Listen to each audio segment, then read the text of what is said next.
안녕하세요. 전 직장에 다니고 있는 40대 여성입니다. 사람 위에 사람 없고 사람 아래 사람 없다는 말이 있죠. 모든 사람은 본질적으로 평등하다는 뜻입니다. 그런데 요즘 보면 사람을 여러 급으로 나누는 경우가 많더라고요. 결국 급을 나눴을 때 그 시선은 본인에게도 잣대가 될 수 있다는 걸 모르는 것 같습니다. 대부분은 자신이 높은 급이라고 생각하며 살아가죠. 그렇지만 이런 허영심 많은 사람들의 말로는 그다지 좋지 않은데요. 그 처참한 말로를 목격한 적이 있어 그 얘기를 해볼까 합니다. 저는 버섯 농사를 하시는 부모님 밑에서 자랐습니다. 부모님께선 정말 성실하고 부지런한 분들이셨어요. 저와 2살 더 어린 남동생이 제일 많이 기억하는 일이 바로 항상 버섯 농장에 남동생과 둘이서 놀았던 거랍니다. 엄마 아빠는 하루 종일 농장에서 지내시며 정말 정성으로 버섯들을 키웠어요. 그렇게 정성을 들여 수확한 버섯으로 절 키우신 거랍니다. 부모님은 항상 저희에게 해주시는 말이 있었는데요. 바로 누구나 사람은 공평하다는 말이었죠. 직업엔 귀천이 없고 돈은 그저 살아가는 데 필요한 것 중 하나일 뿐이라고 항상 강조하셨습니다. 그런 부모님의 생각이 잘 느껴졌던 일도 있었는데요. 저희 농장에 한 번씩 일을 하러 오시는 할아버지 한 분에게 손주들 먹이라며 매번 먹을 걸 챙겨주시기도 했었답니다. 한 번은 제가 안 입는 옷이랑 신발 같은 걸 챙겨서 줬더라고요. 그래서 엄마에게 물어본 적도 있었어요. 엄마, 저 할아버지한테 왜 이렇게 신경 쓰는 거야? 이번엔 내 옷이랑 신발도 주고 저번엔 할아버지한테 고기까지 챙겨줬잖아.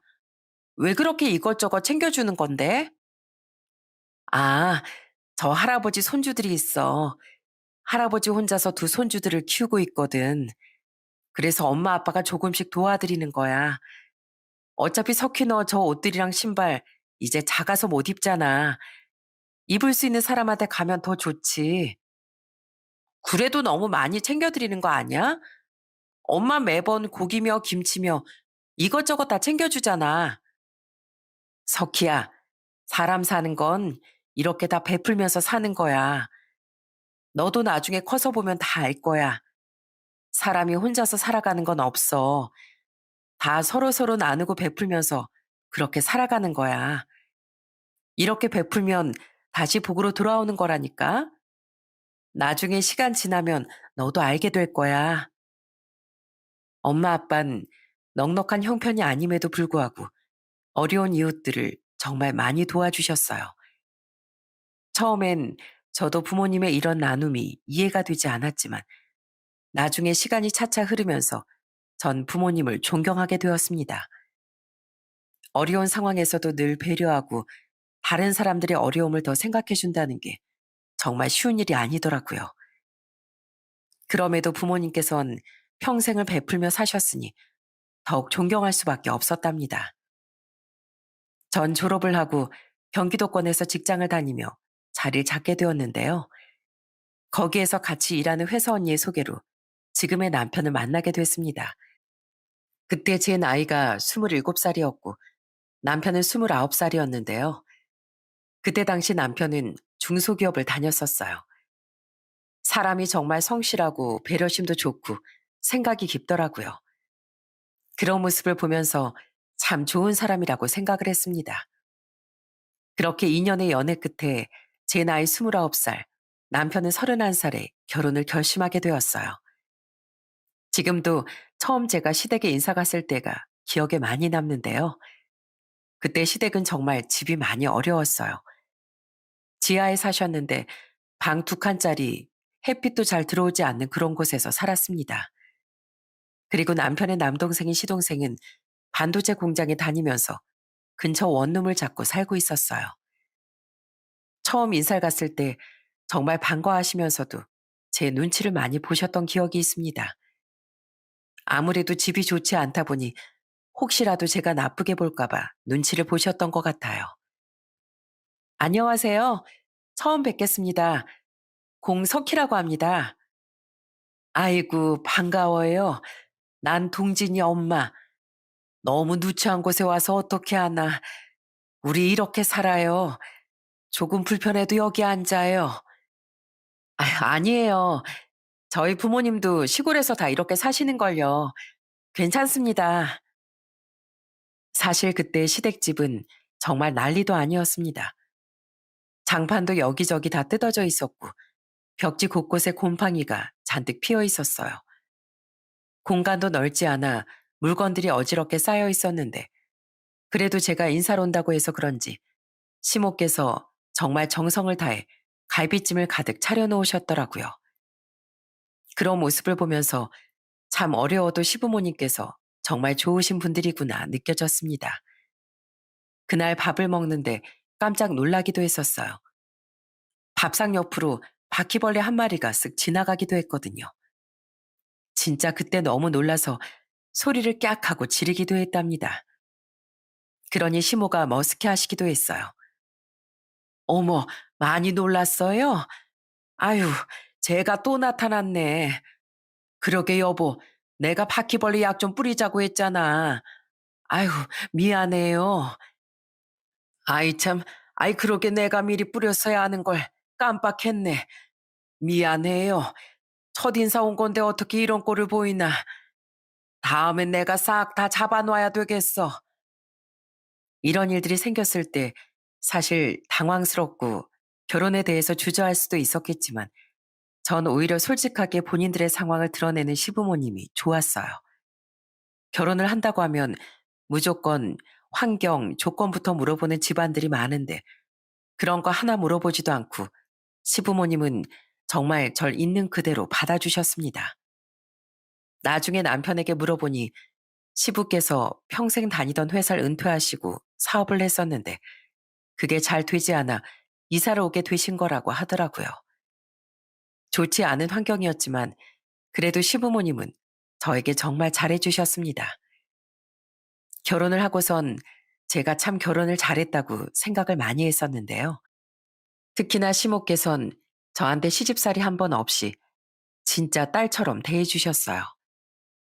시댁에선 정말 제가 손 하나 까딱 안 하게 한 번도 저에게 집안일을 시켜보신 적이 없으셨어요. 오히려 제가 나서서 일을 할까 싶어서 저 오기 전에 설거지고 청소고 항상 싹 다 해놓으신 적이 많았습니다. 거기다가 시댁에 갈 땐 한 푼 두 푼 모아둔 돈으로 제가 좋아하는 해산물을 항상 차려주셨어요. 시댁 식구들은 다들 날 생선을 잘 안 먹었었는데 절 생각해서 특별히 준비를 해주시더라고요. 그런 모습들을 보면서 참 절 많이 생각해 주시고 아껴 주시는구나 느낄 수 있었죠. 시부모님도 정말 좋으신 분들이셨지만 남편도 저희 집에 참 잘했어요. 버섯 농장에 종종 가서 수확도 도와드리고 선별하고 포장해 근처 거래처에 납품하는 것까지 남편이 나서서 도와드리곤 했습니다. 한 번은 집 마당에서 같이 고기를 구워 먹기도 했어요. 그날은 참 제 인생에서 따뜻한 기억으로 남아있는데요. 아마 평생 잊지 못할 것 같습니다. 아빠가 구워주는 고기를 먹으며 남편이 정말 좋아했어요. 와, 장인어른 너무 좋습니다. 저 시골에서 이렇게 고기 구워 먹는 게 꿈이었거든요. 하늘에 떠 있는 별도 반짝반짝 너무 예쁘고 도시에선 이런 거 절대 볼 수도 없는데 너무 좋아요. 그런가? 오늘 자네가 와서 그런지 별이 참 많이 떴네. 오늘 유난히 하늘이 예쁘구만. 고긴 잔뜩 있으니까 배부르게 많이 먹고 가게.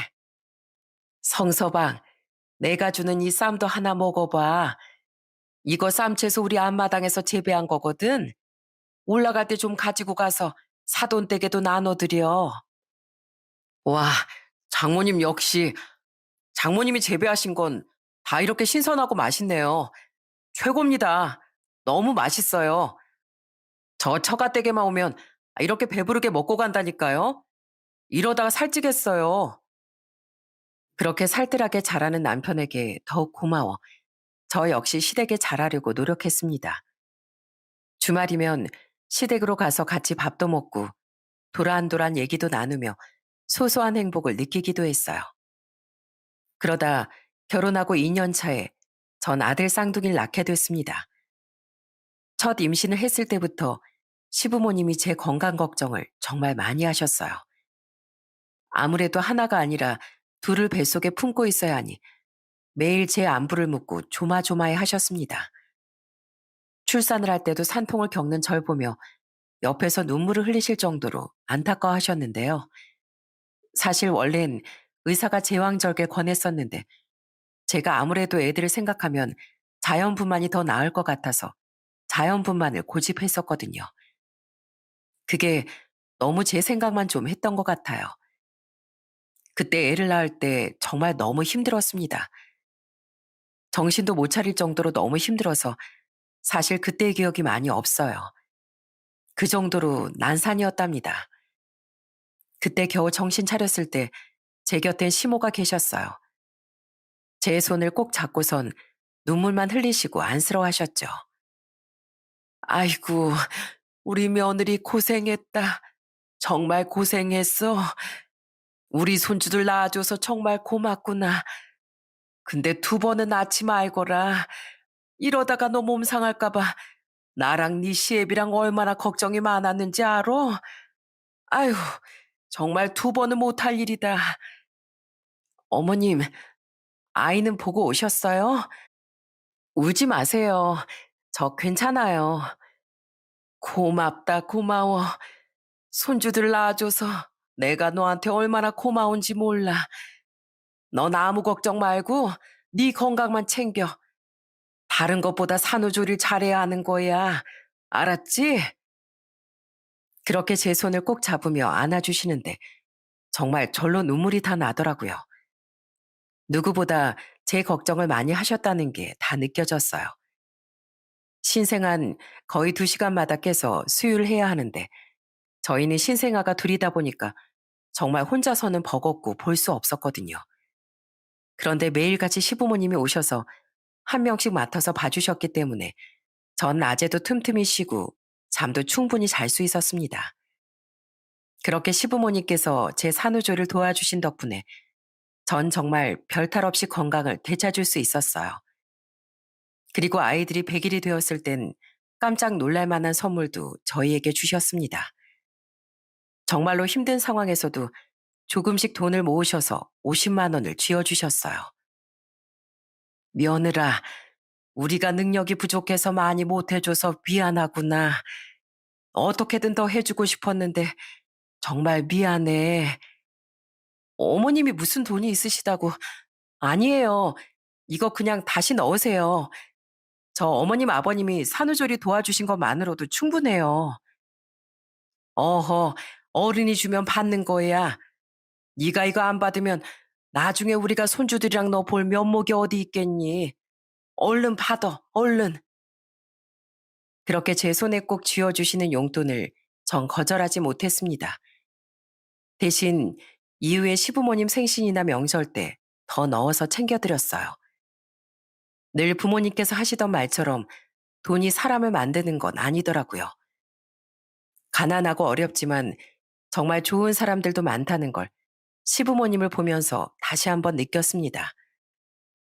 아이가 태어나고서 저희 가족들은 더 돈독해졌어요. 서로를 생각하고 위해주면서 배려를 해주며 그렇게 행복하게 살았습니다. 출산 후 저와 남편도 달라진 게 있었는데요.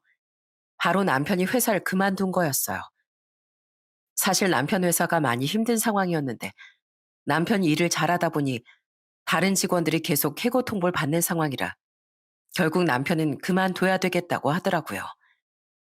그리고 원래부터 하고 싶은 일이 있어서 그렇게 회사를 그만두게 되었죠. 남편은 처음 결혼할 때부터 장사를 하고 싶어 했는데요. 워낙 성실하고 일도 잘하는 남편이라 전 걱정 없이 장사하는 걸 허락했습니다. 그러던 어느 날 남편이 고민을 하다가 저에게 얘기를 하더라고요. 여보, 내 친구 상진이 알지? 왜 장어집 하는 애 있잖아. 걔가 최근에 몸이 안 좋아서 장어집을 내놓으려고 하나 봐. 그래도 지금까지 애정 가지고 꾸려낸 가게인데 아무한테나 넘기고 싶지 않다고 하길래 내가 한번 해볼까 하는데 어떻게 생각해? 장어집을? 당신 괜찮겠어? 당신 다른 프랜차이즈 가게 알아보고 있었잖아. 안 그래도 한 몇 달은 가게 인수하기 전에 일하면서 배우려고. 무작정 시작할 수는 없으니까. 당신만 좋다고 하면 바로 시작해 보려고. 그래, 당신이라면 뭐든 잘할 거야. 한번 잘해봐. 그렇게 남편은 장어집에서 5개월 정도 일을 하면서 운영 방법이나 요리 방법을 배우게 되었습니다. 그렇게 열심히 일을 하고서 장어집을 인수하게 되었어요. 처음엔 정말 생각보다 잘 되었습니다. 남편이 직장 생활하면서 받았던 월급보다 거의 2배, 3배는 더 많이 받을 수 있었거든요. 무엇보다 열심히 노력을 한 만큼 돈이 들어온다는 게 좋았습니다. 정말 남편은 밤낮 없이 열심히 운영했어요. 더 맛있는 음식을 내놓기 위해 노력도 아끼지 않았답니다. 그렇게 열심히 일을 하니 복이 들어오더라고요. 장어집을 운영한 지 5년 정도 되었을 때 전 시부모님께 선물을 드리기로 결심했습니다. 틈만 나면 보일러가 고장나고 비만 오면 지하로 물이 차오르기도 하는 지하방이 정말 내내 불안했었거든요. 그래서 그동안 모았던 돈들로 20평짜리 3층에 있는 주택을 시부모님 집으로 해드리면 어떨까 생각이 들었습니다.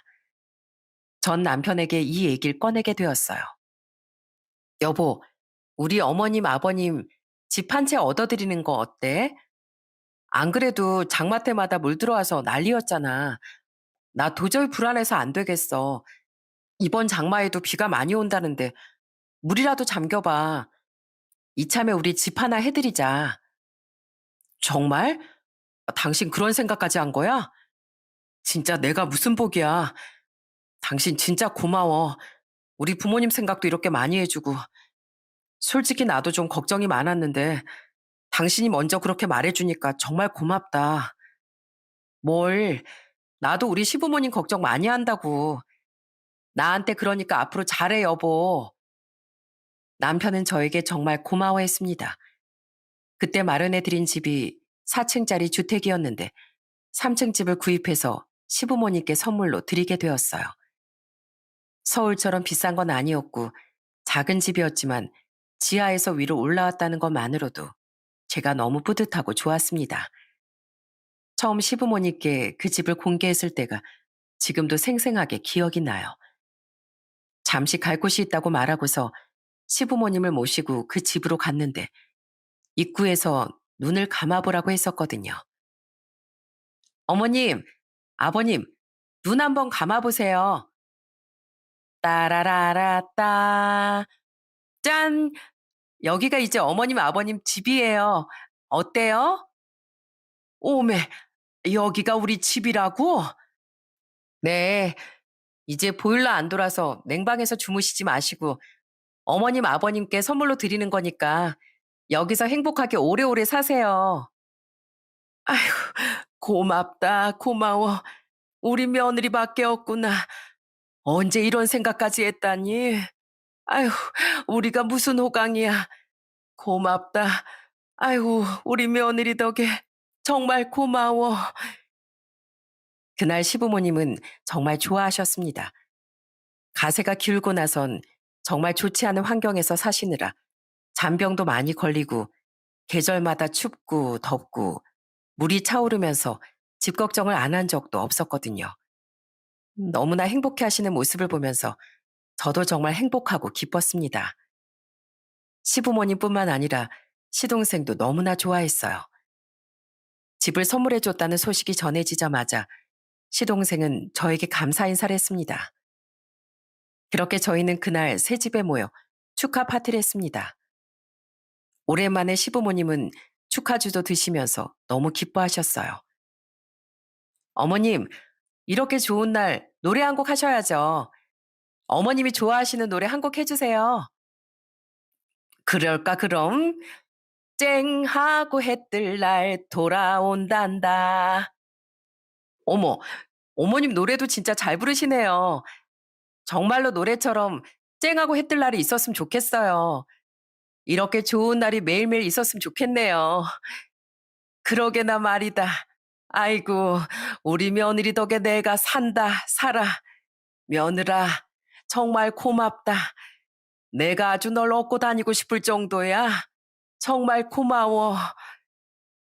시부모님은 정말 너무나 좋아하셨습니다. 저에게 매일매일 고맙다고 하셨어요. 저도 시부모님이 너무 좋아하시니 뿌듯하더라고요. 그렇게 1년 정도 지났을까 시댁엔 또 하나 좋은 일이 생겼습니다. 바로 시동생의 결혼 소식이었어요. 예비 동설 처음 봤을 땐 정말 순둥순둥하게 생겨서 착하고 참할 것 같더라고요. 성격 좋고 착한 시동생과 잘 어울린다고 생각을 했습니다. 저에게도 너무나 잘했던 시동생이었기 때문에 결혼할 때 축의금도 500만 원을 해주기도 했어요. 정말 두 사람이 잘 살기만을 바랬습니다. 그렇게 결혼을 하고 나서 시동생과 동서가 둘 다 일을 하다 보니 바쁘기도 했고 저 역시 쌍둥이 육아라느라 정신이 없어 자주 보지 못했어요. 그런데 가끔씩 보더라도 동서와는 잘 맞지 않았던 것 같아요. 한 번은 동서가 결혼하고 첫 번째 어버이날이었는데 그날은 그냥 다 같이 모여서 시댁에서 밥 한 끼 먹는 게 어떨까 생각을 했었습니다. 그래서 제가 동서에게 먼저 연락해 물어본 적이 있었어요. 그런데 동서의 반응이 좀 놀랍더라고요. 동서, 다음 주가 어버이날이잖아. 당일날엔 동서 친정 갈 거지? 그래서 말인데 이번 주말에 좀 당겨서 어버이날 기념으로 다 같이 밥 먹으면 어떨까 싶어서 말이야. 그때 시간 돼? 아, 어쩌죠? 저 이번 주에 친정에 가기로 했는데 전 시간이 안 될 것 같아요. 그래? 그럼 어버이날에 같이 볼까? 어버이날 때문에 이번 주에 친정 가는 거야? 그럼 나도 이번 주에 친정 갔다 올게. 다 같이 어버이날에 보자. 네?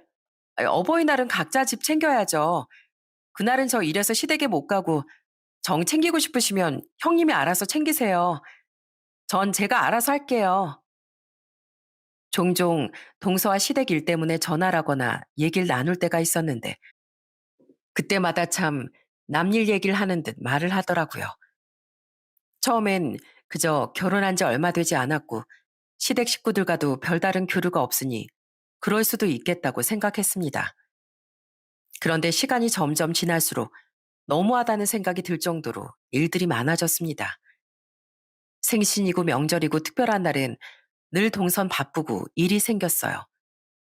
그러면서도 동서 친정에 무슨 일이라도 있을라 치면 꼭 시동생은 참석을 해야 했습니다. 그런 걸 들을 때마다 이런 게 내로남불이구나 싶더라고요. 그렇지만 제가 나서서 뭐라고 할 수도 없었고요. 그러다 시동생 결혼식 2년 후에 저희 집에 정말 청천벽력 같은 사건이 벌어지게 되었어요. 어느 날 남편이 가게를 일찍 닫고 집으로 왔더라고요. 무슨 일인가 싶어 표정을 봤는데 아주 사색이 되어 있었습니다. 뭔가 심상치 않은 일이 있구나 싶더라고요. 그러더니 남편이 하는 말을 듣고 전 할 말을 잃었습니다. 여보, 무슨 일 있었어? 표정이 왜 그래? 무슨 일 있었던 거야? 여보, 우리 가게 영업 정지 받을 것 같아. 어쩌지? 미안해. 뭐? 영업 정지라니 그게 무슨 소리야? 그게 오늘 학생들이 속이고 가게에서 술을 마셨어. 신분증을 보긴 했는데 그게 본인 거가 아니었나 봐. 술 다 마시고 나서 술값 못 내겠다고 자기들 미성년자라고 신고 안 할 테니까 100만 원만 달라고 하는데 나 참 기가 막혀서 술값 안 받을 테니까 나가라고 그 돈 못 준다고 하니까 경찰에 바로 신고했더라고. 정말 요즘에 못된 학생들이 많다곤 했지만 이런 일까지 겪을 줄이야 꿈에도 상상도 못했습니다. 남편도 잘못한 게 없는 건 아니었어요. 신분증 검사를 좀 더 제대로 했어야 했는데 남편이 확인을 했는데 학생이 콧수염도 있고 머리도 길고 신분증에 생긴 사진과 비슷하다 보니 그냥 넘어갔던 모양이더라고요. 근데 알고 보니 그 신분증은 그 학생 것이 아니라 친형의 신분증이었던 거였습니다. 그렇게 미성년자에게 술을 판매했다는 이유로 영업이 정지되었어요. 그 뒤로 일을 쉬게 되었고 정지 후에 가게를 다시 열게 됐지만 가게 이미지도 이미 안 좋아지고 단골 손님은 다 떠나고 난 후였습니다. 예전처럼 장사가 잘 되지 않았어요. 거기다 엎친 데 덮친 격이라고 마스크 시구까지 겹치게 되면서 장사는 더더욱 안 되기 시작했죠. 적자가 나자 대출을 받으면서 버티기 시작했는데 결국 2년, 3년을 버티다가 저흰 두 손 두 발을 다 놓아버리고 말았어요. 여러분 다 아시다시피 마스크 시국일 때 얼마나 자영업자들이 힘들었나요? 저희도 역시 그렇게 가게를 정리하고 나니 수중에 남는 거라곤 빚밖에 없더군요. 남편은 정말 하루하루 주름이 늘어날 정도로 힘들어했고 잠도 제대로 못 자서 살이 쭉쭉 빠졌어요. 그렇게 힘들어하는 모습을 보면서 시부모님께서 저희에게 말을 하셨습니다. 아들아, 그냥 너희가 해준 집 팔자. 이거 팔아서 너네 빚부터 갚고 우린 그냥 원룸으로 작은 집 해서 다시 들어가면 되니까 걱정하지 말거라. 어머니, 그게 무슨 소리예요? 저희가 평생 편하게 사시라고 마련한 건데 그냥 지금 있는 집 정리하고 다른 집으로 저희가 이사 가면 돼요. 그러니까 걱정하지 마세요. 저희가 해결할 수 있어요.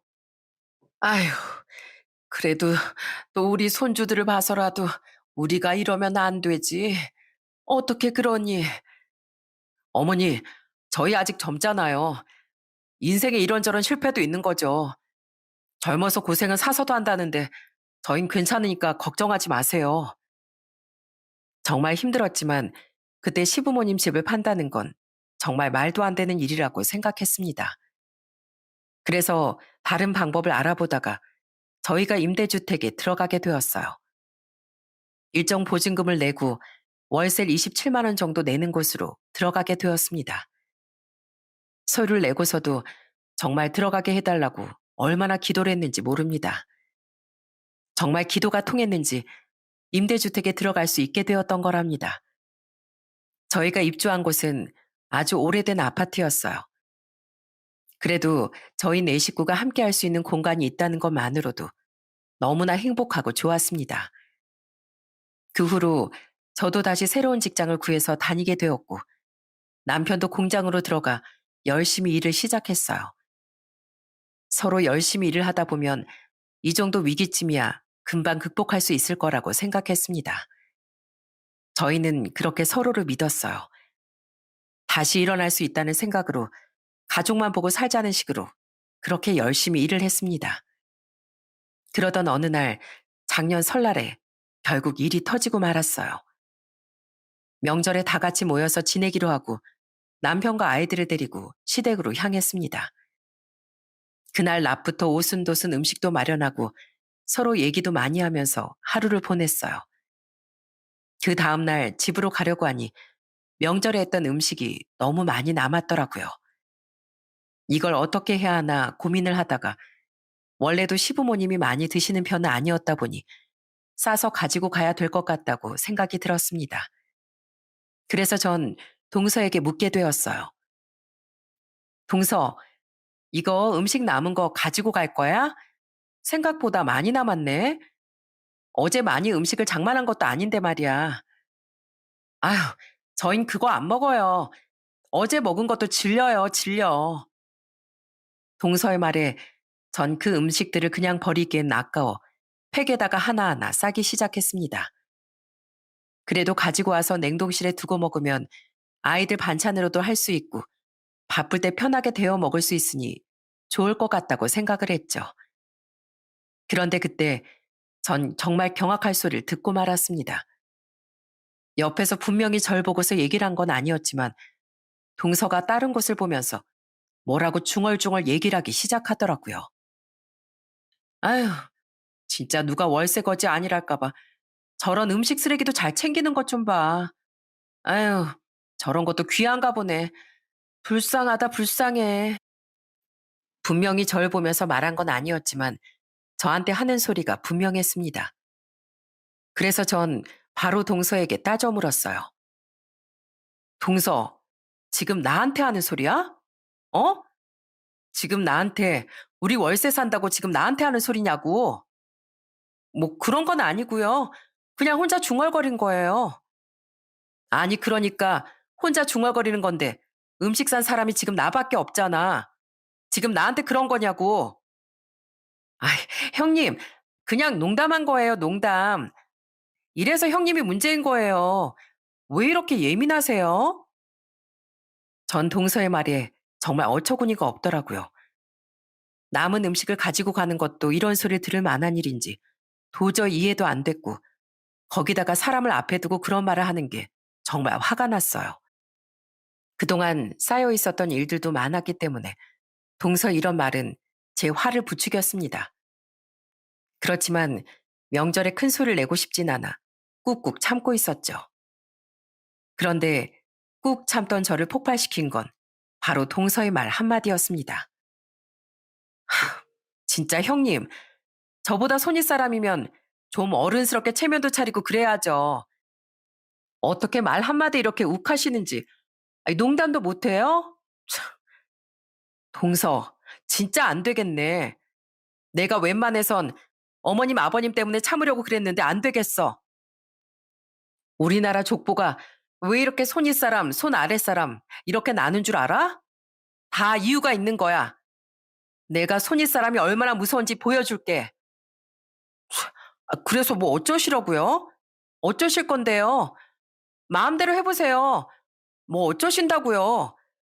형님, 형님이 형님답게 행동하셔야죠. 말 하나에 그렇게 화내시면 이건 어린아이나 다름없지 않나요? 전 동서의 말에 정신이 번쩍 들었습니다. 그동안 사실 바쁘겠거니 신혼이니까 하는 이유로 이런저런 일들을 많이 배려해줬다고 생각을 했는데 동서는 자신이 배려를 받았다고 생각하지 않았더라고요. 동서 말대로 형님이면 형님답게 굴어야 되겠다는 생각이 들었습니다. 명절 음식들을 정리하고 나서 일주일 뒤 전 동서에게 전화를 걸었습니다. 주말에 시댁 김장을 해야 하니 김치통을 들고 오라고 했어요. 그동안 김장날이면 동선 바쁘다는 이유로 참석도 안 했었거든요. 그래서 그날도 김치통만 딸랑 들고 올 거라고 생각했습니다. 역시나 그날 약속한 시간에 나타나지 않았더라고요. 그날은 동서가 올 때까지 기다리기로 했습니다. 그러니 평소에도 느지막한 저녁이 되어서야 나타났는데 그날 역시도 저녁 시간이 다 돼서야 김치통만 들고 나타났더라고요. 어머님, 죄송해요. 오늘 제가 일이 좀 바빠서요. 와서 도와드리려고 했는데 죄송해요. 아이, 형님, 고생 많으셨죠? 제가 뒷정리는 할게요. 내일 쉬는 날이라서요. 김장 다 끝나셨죠? 어머, 동서 잘 왔어. 안 그래도 우리 김장 어떻게 해야 하나 했다니까? 오늘 배추가 잘 안 절여져서 낮에 김장을 못 했거든. 잘 왔네, 잘 왔어. 안 그래도 일손이 필요했는데 동서 일 다 끝났지? 내일이 쉬는 날이라고? 아이, 그럼 잘 됐네. 저기 가서 그럼 김치 속부터 만들자. 네? 아직 김장을 안 하셨어요? 아니, 지금 시간이 몇 시인데 아직까지도 안 하신 거예요? 말했잖아. 배추가 잘 안 절여졌다고. 내일 할까 했는데 내일 동서 쉰다니까 내일은 푹 쉬고 오늘 저녁에 우리끼리 얼른 하자. 아이, 뭐해. 가서 배추속 얼른 안 만들고. 만드는 법은 알지? 아유, 동서 김장하는 거 한 번도 안 왔었지 참. 그럼 내가 알려줄게. 일단 무부터 채 썰어. 그거 하고서 양념 만들자고. 제 말에 동서의 얼굴이 정말 썩어 문드러졌습니다. 웃지도 울지도 못하는 표정으로 동선 부랴부랴 장갑을 낀 채 물을 썰러 갔어요. 사실 시모는 제 말을 듣고서 별다른 말을 안 하셨어요. 아마 제가 왜 이러는지 어느 정도 예상을 하셨던 것 같습니다. 평소보다 훨씬 더 많은 무를 준비해 동서에게 다 채를 썰라고 하고 난 뒤엔 양념까지 뒤섞으라고 했습니다. 그러자 동서가 너무 힘들다며 툴툴대더라고요. 아, 형님, 이거 너무 힘들어서 못하겠어요. 아니, 아주버님은 어디 가셨어요? 이럴 때 남자가 있어야 하는 거 아니에요? 이럴 줄 알았으면 남편한테 같이 오자고 하는 건데. 어머, 동서. 지금까지 우리 늘 어머님이랑 나랑 이렇게 둘이서만 했어. 힘들지? 동서가 알아서 다행이다. 다음엔 동서 그러니까 꼭 참석해. 내년부터 남편이랑 서방님도 꼭 오라고 할게. 알았지? 동선 대놓고 저에게 뭐라고 하지 못했지만 표정은 단 한 번도 웃지 않더군요. 그렇게 한참을 고생하고 나서 김치속까지 다 채우고 들고 온 김치통에 가득 담아 보냈어요. 그러면서 전 동서에게 저녁으로 수육이라도 삶아 먹자고 했지만 동선 피곤하다며 집으로 가겠다고 하더라고요. 아마 안 하던 일을 했으니 온 몸이 다 뻐근하고 결렸을 겁니다. 그걸로 끝이 아니었어요. 시댁에 다 같이 모여 밥을 먹던 날이었어요. 그날도 여전히 동선 자리에서 한 번 일어서지 않고 가만히 앉아서 차려지는 밥만 먹었습니다. 원래는 제가 별다른 말을 하지 않았겠지만 그날은 평소와는 달랐죠. 동서, 다 먹었지? 이제 그릇 좀 정리하자. 내가 그릇 설거지통에 가져다 놓을 테니까 동서가 설거지해. 기름 많아서 따뜻한 물 받아서 깨끗하게 설거지해야 돼. 알았지? 네? 제가요? 형님, 저도 하고 싶은데 제가 너무 늦어서 저희 내일 출근하려고 하면 지금 가서 정리하고 씻고 해야 하거든요. 어쩌죠? 에이, 설거지 하는데 1시간이 걸려, 2시간이 걸려. 해봤자 이거 몇 개도 안 되는데. 가서 얼른 해. 이거 몇 개나 된다고 그래. 그래, 여보. 오늘은 우리가 하고 가자. 매번 형수님이랑 형이 고생했는데 음식도 다 형수님이 차리신 거잖아. 당신 하는 것도 없으면서 왜 그래? 오래 걸리는 것도 아니고 우리가 하자고. 평소였으면 저도 동서가 설거지를 하겠다고 했을 때 말렸겠지만 그날은 제가 오히려 설거지를 하라고 시켰습니다. 당연히 제가 그렇게 말을 하니 동선 이런저런 핑계로 안 해보려고 하더라고요. 그래도 전 물러서지 않고 끝까지 동서에게 일을 시켰어요. 그렇게 하니까 다른 식구들도 제 생각에 힘을 보태주고 동서도 싫다고 말을 하지 못하더라고요. 결국 그날 설거지는 동서와 서방님이 하게 되었습니다. 잘하고 있나 부엌에 들어갔을 때 서방님은 잠시 나가 있었던 상황이었어요.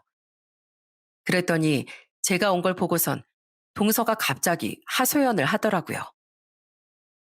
형님, 진짜 너무하신 거 아니에요? 일부러 이러시는 거죠? 제가 저번에 월세 거지라고 해서 형님 진짜 쪼잔하시네요. 어떻게 그런 말 했다고 이런 식으로 뒤에서 괴롭히세요? 동서, 그게 무슨 말이야? 내가 괴롭히다니. 솔직히 지금까지 동서가 와서 한 게 뭐가 있다고 그래?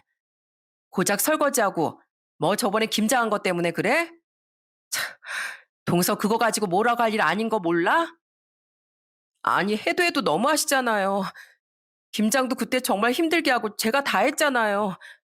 낮에 일했는데 여기까지 와서 제가 설거지도 해야 하는 거예요? 아니 텃세 부리는 것도 아니고 고작 월세 산다고 말했다고 그러는 거냐고요. 이러니까 없는 애들이랑은 상종을 하지 말아야 하는데. 뭐? 동서, 지금 말 다 했어? 마지막 동서의 비아냥에 전 정말 화가 머리끝까지 났습니다. 어떻게 이런 말을 할 수 있는지 기가 차고 어이가 없었어요. 그런데 그 말을 들었던 건 저뿐만이 아니었더라고요. 제가 한 소리를 하려고 하자 등장한 사람은 바로 시모였습니다. 시모는 얼굴이 울그락불그락 변하더니만 동서를 향해 소리를 쳤어요. 예, 둘째야. 너 어떻게 네 형님한테 그런 소리를 하니? 어? 너 지금까지 우리 집에 와서 뭐 하나 신경 쓴 게 있다고 그런 소리를 하는 거야? 아니, 네 형님이 그래도 너 시집 온 지 얼마 안 됐다고 봐줘라 봐줘라 해서 내가 지금까지 별말 안 한 거다. 그런데 너 지금 뭐 하는 거야? 아니 어머님 그게 아니라요. 그게 아니긴 뭐가 그게 아니야? 월세 거지? 너 네 형님을 그렇게 보고 있었던 거야? 그럼 우리 집도 거지로 보고 있었던 거겠네. 허이구야, 내 정말 기가 차서 어디서 그런 막대 먹은 소리를 하고 있는 거야? 시모의 고함에 온 가족들이 깜짝 놀라 부엌으로 들어왔습니다. 남편이고 시부고 시동생이고 모두 들어와서 상황을 살펴봤어요. 그러더니만 제일 먼저 화를 낸 사람은 다름 아닌 시동생이었습니다.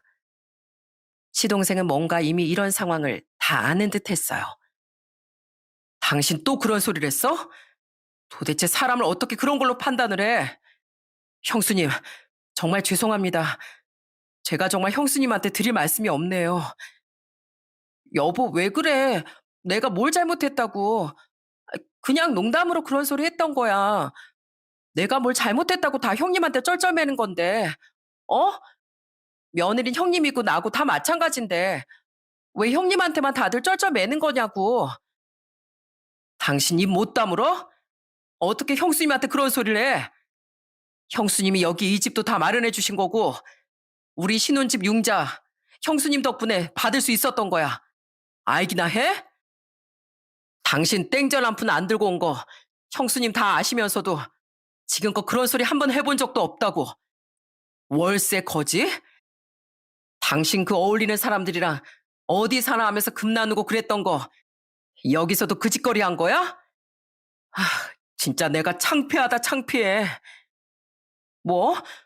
어떻게 형님이 우리 신혼집 융자를 해줘? 그거 아주버님 이름으로 되어 있는 거잖아.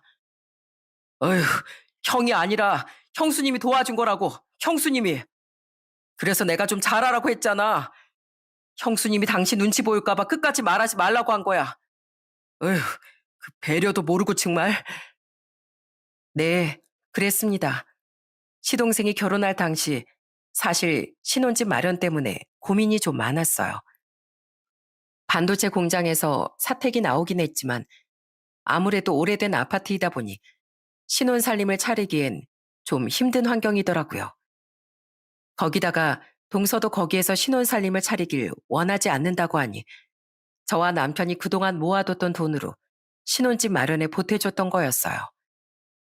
동선의 집도 여유롭지 않은 편이었고 동서가 모아둔 돈도 거의 없었던 터라 저희 도움이 없었다면 원하는 신혼집에 들어가지도 못했을 거였어요.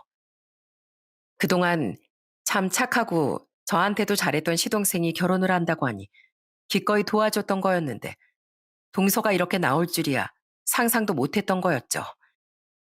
모든 사실을 알고 나서 동서는 충격을 받은 듯 싶었습니다. 그런데 그걸로 끝이 아니었어요.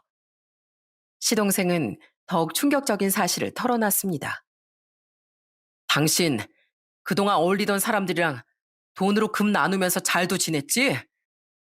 그래, 거지 같은 남편이랑 이제 헤어지고 당신 원하는 대로 부잣집에 시집을 가든지 말든지 해.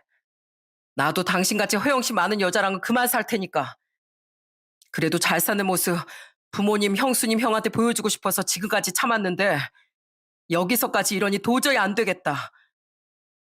당신 그게 무슨 소리야? 뭐 헤어지기라도 하자는 거야?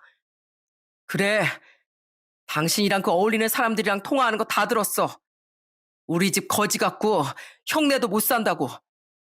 시부모 사는 집도 거지 같아서 받을 유산도 없다면서 결혼 잘못했다고 하는 거. 그래, 다 그만두자, 그만둬. 그날 잘못 들었는 줄 알았는데 이제 보니 잘못 들은 거 아닌 것 같네. 그만해. 형수님, 엄마, 아버지, 정말 죄송합니다. 저 어떻게든 잘 살아보려고 했는데 안 되겠네요. 저 그만하겠습니다. 여보, 그게 무슨 소리냐고. 갑자기 그게 무슨 소리야. 아, 이거 놔. 이거 놓으라고. 시동생은 격하게 저항하는 동서를 데리고서 밖으로 나가버렸습니다. 알고 보니 동서는 어울리는 사람들과 돈으로 사람을 나눠 대했다고 하더라고요. 돈 잘 버는 사람은 무슨 일을 하든지 대접해주고 돈이 없는 사람은 하대하고 무시했던 일들이 종종 있었다고 했습니다. 시동생은 그저 그런 일이 있어도 설마 그럴 리가라고 생각하며 지나갔었는데 저한테 하는 짓을 보고선 정말 그게 진실이라는 걸 알게 되었다고 했어요. 그날 이후로 시동생은 동서에게 이혼 소장을 보냈습니다. 동선 본인 처지도 생각도 안 하고 반도체 공장을 다니면서 버는 돈이 크니 실컷 사치를 부리고 다녔던 모양이더라고요. 본인이 버는 돈은 다 본인 사치로 썼으니 그걸로 시동생은 이혼 소송을 했습니다. 이혼을 당하는 것뿐만 아니라 위자료까지 내야 할 상황까지 되고 나서야 동선 절 찾아와 미안하다며 사과를 했습니다.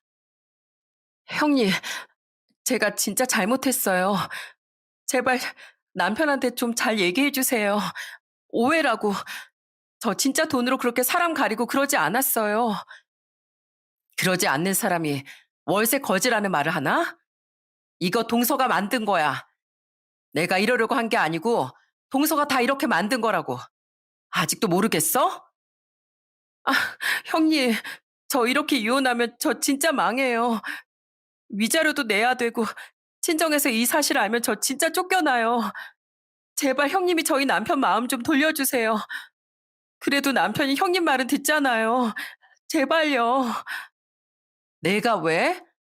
동서 그렇게 잘난 사람인데 알아서 해. 왜 나한테 그런 걸 부탁해? 그렇게 무시할 땐 언제고 이럴 때만 형님이야? 본인 덕 볼 때만 윗사람 대접해 주는 건가? 속 보인다 속 보여. 난 동서 같은 속물이랑은 상대 안 해. 이제 나한테 연락하지 마. 끝까지 동선 저에게 미안하다며 사과를 했지만 전 그걸 받아주고 싶은 생각이 없었습니다.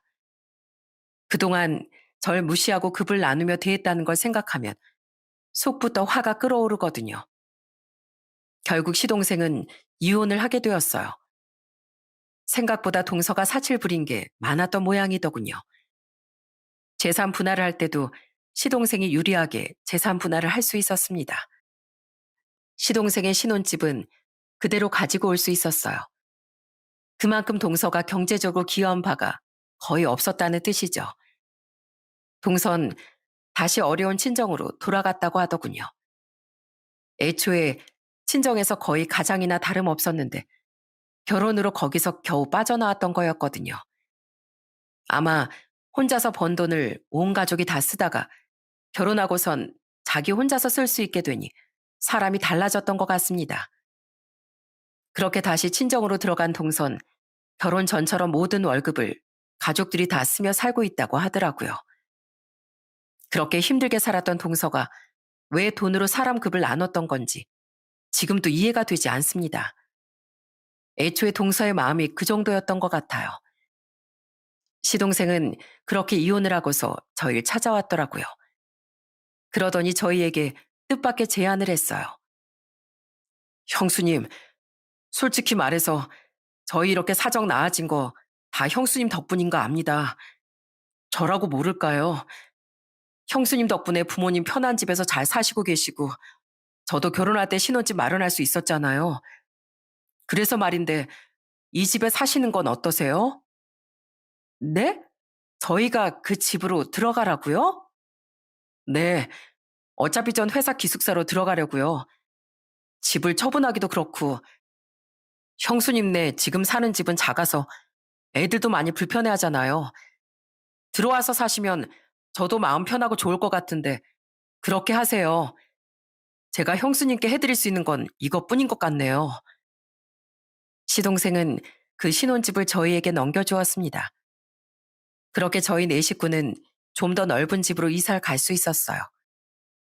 사실 그 전에 살던 임대주택은 방이 두 개라 애들 방을 따로 주기 힘들었는데 이젠 각자 방을 쓰고 있답니다.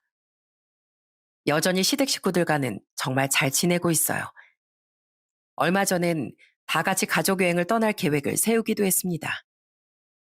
어머님, 아버님, 이번 겨울에 저희 어디 갈까요? 제주도라도 한번 다녀올까요? 어머님, 아버님, 제주도 또 가고 싶다고 하셨잖아요. 아이고, 좋지. 제주도 좋아. 나야 뭐 어딜 가든지 좋지. 우리 며느리 덕분에 우리가 아주 호강하는구나. 평생 여행 한번 꿈꾸지 못했을 뻔했는데. 에이, 어머님, 다음엔 해외여행도 갈 건데요. 기대하고 계세요. 제가 제대로 모시겠습니다. 그렇게 전 시댁 식구들과 행복하게 잘 지내며 살고 있습니다. 시부모님도 너무 건강하시고 시동생도 아픔을 이겨내고 열심히 잘 살고 있어요. 부모님도 아직까지 건강하게 버섯 농사를 짓고 계시고 남동생도 열심히 회사 생활을 하고 있습니다. 양가 가족들이 다 잘 지내고 있어 사실 그것만으로도 행복할 때가 많아요. 솔직해지자면 지금도 여전히 힘든 고비는 남아있답니다. 그렇지만 그 고비가 언젠간 든든한 힘이 될 거라 생각을 하고 있어요. 우리가 언제 다시 재개할 수 있을지 모르겠지만 앞으로 지금보다 더 잘 될 때까지 열심히 살려고요. 속담 중에 공든 탑이 무너지랴라는 속담이 있잖아요. 정성을 다해서 쌓은 탑은 쉽게 무너지지 않는다는 뜻이죠. 저희가 노력을 하는 만큼 그 결실을 언젠가는 볼 수 있을 거라 생각합니다. 아무래도 어지러운 시국 속에서 속까지 어지러우신 분들 많으실 거라 생각을 하는데요. 하루빨리 정리가 되어서 평온한 일상을 누릴 수 있길 기대해 봅니다. 여러 소식들로 심란한 하루하루를 보내시겠지만 이럴 때일수록 더 건강을 챙기고 마음을 잘 돌봐야 할 것 같습니다. 여러분들도 항상 건강하시고 힘내시길 바랍니다.